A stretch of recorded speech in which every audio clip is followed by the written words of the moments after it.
Hello guys, in this video we're gonna see a comparison between DeepSeek AI versus Claude. The AI battle is heating up. Today we're comparing Claude and DeepSeek AI. Firstly, company philosophy. Claude, built by Anthropic, focused on AI safety and enterprise applications, while DeepSeek AI is a Chinese company pushing open source innovation for developers.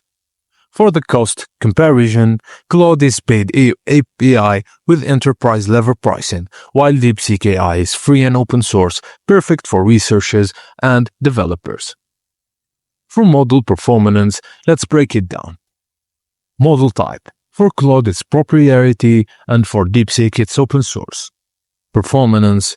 Claude is high accurate and multimodal, while DeepSeek v3 is efficient, competitive, and accurate.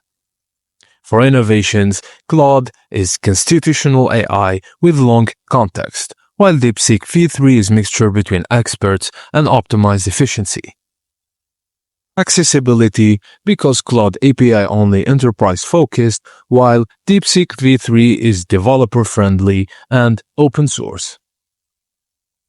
For the final verdict, which AI wins? Choose Claude if you need enterprise-grade AI with strict safety measures, and choose DeepSeek AI if you want cost-effective, high-performance, and open-source AI. Which AI do you prefer? Let me know in the comments below. Thank you guys for watching, and please don't forget to like and subscribe for more.